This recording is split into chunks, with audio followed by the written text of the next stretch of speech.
Let's get some analysis on this story by bringing in Ross Feingold. He's in Taipei and is an Asia political risk analyst. Ross, good to have you with us again. So first up, just the reaction to this reporting from the Wall Street Journal this morning in Taiwan.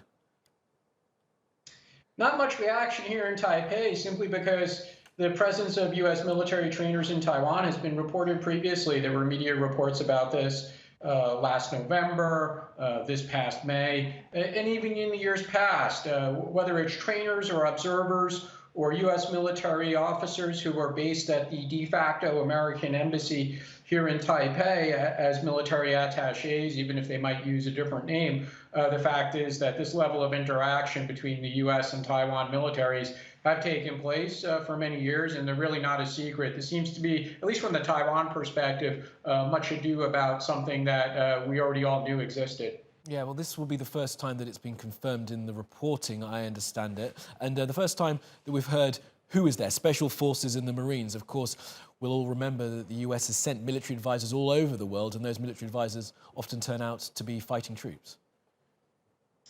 I mean, we're certainly not at that point yet, but what's interesting here, or what's worth watching, is whether or not the relationship moves from just observers or training to something along the lines of joint exercises by larger military units.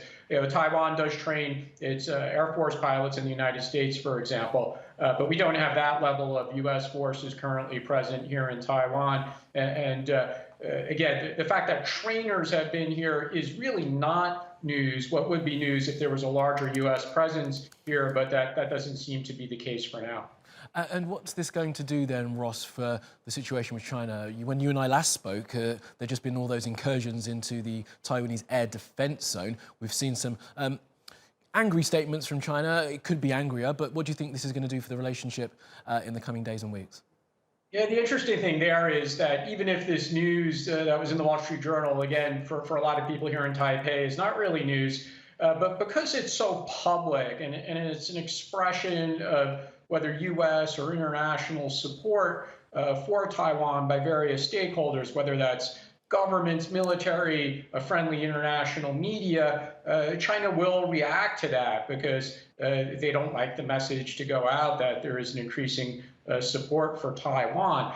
So we will expect some kind of reaction from China, whether that's just rhetorical, where it's just statements in their media or statements by their press or their spokespeople, or it'll be something more substantive, such as more air or at-sea military exercises. There's always the option of persuading one of the countries that still maintain diplomatic relations with Taiwan from de-recognizing Taiwan, some kind of economic action. There was some recently where China put a temporary ban on certain fruits from Taiwan. So China does have a number of actions that it could take. So yes, there'll definitely be some kind of reaction. And finally then, Ross, what are we seeing, do you think, happening here across the Taiwanese Strait? You will have seen, of course, there was a UN intelligence report saying that they believe that the Chinese would look to invade Taiwan within 6 years or maybe sooner. We've seen those incursions, as we said. Now we're having reporting of military trainers on the ground in Taiwan. Just what's going on, do you think, between those two nations? Well, there's a gap here. So the gap is that the voters in Taiwan have elected a government that favors maintaining Taiwan's autonomy, if not creating a separate country with a different name. And there's a government in China that wants Taiwan to unify into the People's Republic of China.